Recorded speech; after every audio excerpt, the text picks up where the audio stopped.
Igoti-inĩ rĩa Wang'ũrũmwe ya kaunti-inĩ ya Kirinyaga nĩkuo Joseph Muiruri mũndũrũme wa ũkũrũ wa mĩaka 34 akinyĩtio mbere ya mũcirithania Martha Opanga agĩthitangwo na mahĩtia ma kwandĩkĩra ndũmĩrĩri njũru mũmbunge wa Mwea Mĩrĩ Maingi.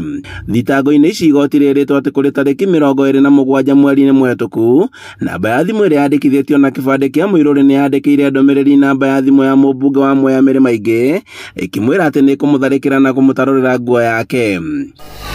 Udhalilishaji wa mitandaoni kinyume cha sheria.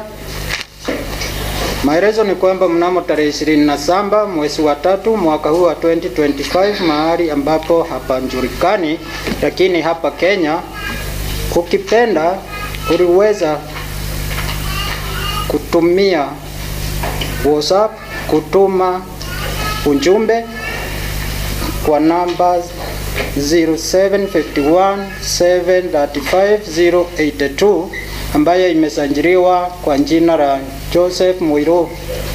Joseph Muiruri Kamau. Ukaweza kutuma ujumbe kwa nambari za usajili 0722415672 ambayo imesajiliwa kwa jina la Mary Maingi, na ukaweza kutuma ujumbe kwa ukitumia majina yafuatayo. Ukijua ni kitendo ambacho hakiruhusiwi na sheria ama kitahusisha huyo Mary Maingi. Ni kweli ama si kweli? Nĩ thitango iria mwĩkũĩrwo areganĩte nacio gũkũ mũcirithania Martha Opanga akĩmũrekereria na mbeca baribari ciringi 30,000 kana bodi ya ciringi 100,000.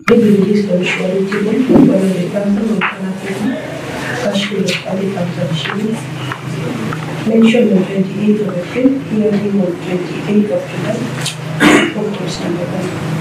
Cira ũyũ ũgĩtanywo gũkagwetwo tarĩki 28 mweri-inĩ wa 4 mwaka ũyũ, gũkũ nakuo ũgĩtanywo gũgathikĩrĩrio mweri 28 wa mũgwanja. Handũ-inĩ ha Inooro TV kuma Wang'ũrũmwe ya kaunti-inĩ ya Kirinyaga, njĩtagwo Boni Wathuku.